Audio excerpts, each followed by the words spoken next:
PoK के लिए Sweden से हो रही है डील और ये डील है काफी खतरनाक। जानेंगे भारत और पाकिस्तान के बीच क्या चल रहा है। तो वहीं दूसरी तरफ आखिरकार अब अमेरिका ने चीन को घेरा। क्या अब एक फुल स्केल वॉर की तरफ बढ़ रहा है अमेरिका और चीन? जानेंगे क्या है मामला। इसके अलावे बहुत कुछ है, ये जानते हैं इन खबरों को विस्तार से। ये जो मैप देख रहे हैं आप, इस मैप में ये 7 पॉइंट है, जो 7 पॉइंट बेहद खास बन गए हैं। एक फुजाओ का एरिया, दूसरा पिंगटेन का आइलैंड, नानरी आइलैंड, हुआन एरिया, सियानमेन एरिया, डोंगसान एरिया, नानाओ और सांतनो सिटी। ये जगह इसलिए खास हो गए हैं कि ताइवान पर अटैक करने के लिए इन पॉइंट्स का इस्तेमाल कर रहा है चाइना। और चाइना ये कह रहा है कि अभी जो हम कर रहे हैं ये सिर्फ और सिर्फ युद्धाभ्यास है। लेकिन असलियत ये है कि इन दोनों मैप से ये समझ में आ रहा है कि अब तक इनकी पहली प्लानिंग ये थी कि हम सिर्फ ताइवान पर हमला करेंगे और हम किसी भी हाल में अमेरिका को नहीं छेड़ेंगे। जब हम अमेरिका को नहीं छेड़ेंगे तो अमेरिका के साथ हमारा युद्ध नहीं होगा। लेकिन यहाँ पर एक बड़ी गलती हो गई और ये गलती ये हो गई है कि 11 मिसाइलों को दाग दिया ताइवान की तरफ, तो 5 मिसाइलों को दाग दिया जापान की तरफ, जापान का जो ये इकोनॉमिक जोन है वहाँ पर। और उसके बाद जब जापान ने इस बात के लिए उसके राजदूत को बुलाया और राजनयिक रूप से कहा कि आप गलत कर रहे हो, स्वीकार करो, तो चीन का जवाब एकदम से अलग था। चीन ने कहा हमने तुम्हें कहा मिसाइल मारा है, हमने तो बस अपने ही क्षेत्र में मारा है। ये जो इलाका है ये ताइवान का इलाका है, हमारा इलाका है और ताइवान हमारा है, इसलिए इस पूरे इलाके पर हमारा कब्जा है और हम अपनी जमीन पर फायर कर रहे हैं, न कि तुम्हारी जमीन पर। यहाँ पर जापान के साथ सीधे सीधे पंगे ले रहा है चीन, ये बिल्कुल साफ साफ दिख रहा है। और चीन का ये आक्रामकता बढ़ता जा रहा है। आक्रामकता बढ़ने का सबसे बड़ा कारण ये है कि इस वक्त यूरोपीय देश चुप है। यूरोपीय देश चुप होने की वजह से चीन को ऐसा लग रहा है जैसे इस वक्त हम आक्रामक हो सकते हैं और इस वक्त अगर हम आक्रामक होंगे तो अमेरिका हमारा कुछ भी नहीं बिगाड़ेगा। पर यहाँ पर जापान में जो हमले हो रहे हैं इसे लेकर अमेरिका मजबूर हो रहा है।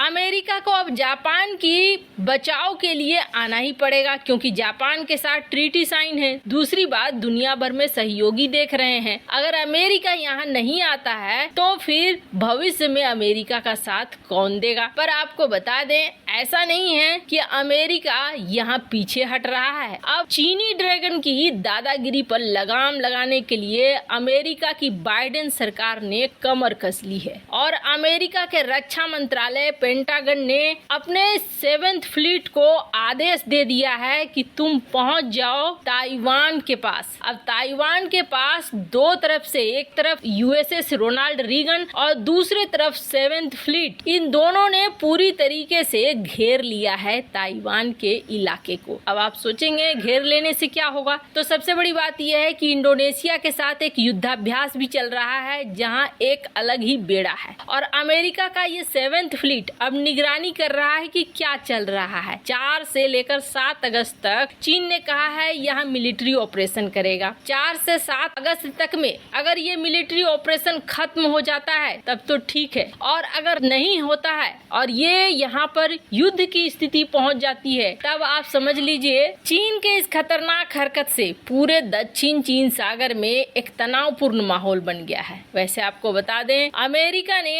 अब यहाँ चुप रहने का फैसला नहीं किया है, बल्कि अमेरिका ने यहाँ पर अब अपने युद्ध पोतों को तैयार कर दिया है और ये युद्ध पोत परमाणु हथियारों से लैस हैं और सबसे आधुनिकतम जहाज F-35 फाइटर जेट इसमें तैनात हैं। कई और विशाल घातक युद्धपोत भी यहाँ पर गश्त लगा रहे हैं और सबसे बड़ी बात ये है कि अब चीन के लिए मुश्किल ये हो गई है कि अपने मिसाइलों का निशाना इसे बहुत सही रखना होगा। अगर एक भी मिसाइल लग जाती है अमेरिकी एयरक्राफ्ट कैरियर, तब यहाँ एक फुल स्केल वार को होने से कोई भी नहीं रोक सकता है और ये युद्ध होकर बरकरार रहेगा। खैर, जहां एक तरफ ये सब कुछ हो रहा है तो देखिए कंगाल पाकिस्तान कौन सी नई चाल चल रहा है। हालांकि इस न्यूज को सुनकर आप यही कहेंगे कि बिल्कुल पाकिस्तान को डूबने देना चाहिए, तबाह होने देना चाहिए। अभी इस वक्त फिनलैंड और स्वीडन ये दोनों चाह रहे हैं कि किसी भी तरीके से नाटो में एंट्री मिल जाए, और नाटो में एंट्री मिलने के लिए जो पहला कदम है वो शुरू भी हो चुका है। इन्हें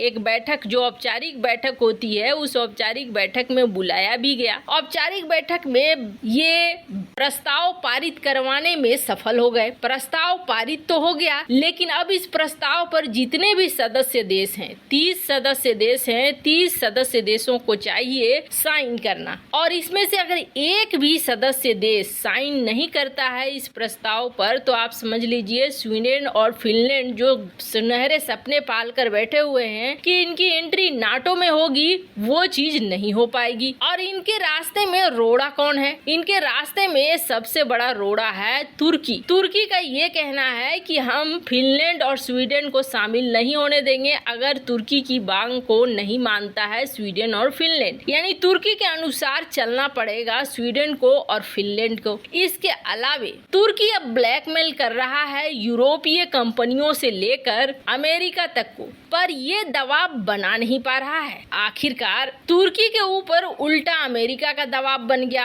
और अमेरिका की दबाव बनने की वजह से प्रस्ताव तक तो बात पहुंच गई है। फिर भी तुर्की लगातार ये धमकी देता है कि मेरी बात नहीं मानी तो फिर अब मैं इस पर साइन नहीं करूंगा, मैं अभी भी रोक दूंगा इन सारी चीजों को, और तुम नाटो का मेंबर नहीं बन पाओगे। फिनलैंड और स्वीडन के लिए मुश्किल ये है कि इन्होंने नाटो के लिए अप्लाई करके पहले ही दुश्मनी मोल ले ली रूस के साथ। अब अगर नाटो इसे शामिल नहीं करता है अपने में, तो इसका भी हाल होगा यूक्रेन के तरह, क्योंकि रूस अब फिनलैंड और स्वीडन पर भरोसा करेगा नहीं। भविष्य में अपनी नीतियां ऐसे बनाएगा जो फिनलैंड और स्वीडन के लिए घातक होंगी। ऐसे में हर हाल में स्वीडन और फिनलैंड नाटो में शामिल होना चाहते हैं। पर आप सोचेंगे यहाँ पाकिस्तान की डील कहाँ से आ गई? तो आपको बता दें, पाकिस्तान ने भी अब एक पूरा ग्रुप बना लिया है, और जो उसकी इंटर सर्विस इंटेलिजेंस है यानी कि ISI, इन्होंने फिनलैंड और स्वीडन से संपर्क साधा है, वहाँ की फॉरेन मिनिस्ट्री से संपर्क साधा है। इसका कि आप आर्टिकल 370 को हटाने को लेकर जो हम कह रहे हैं कि भारत इसे वापस लागू करे, इसके लिए आप हमारा साथ दे दो। आप और जितने भी यूरोपीय यूनियन के देश हैं, आप साथ दे दो,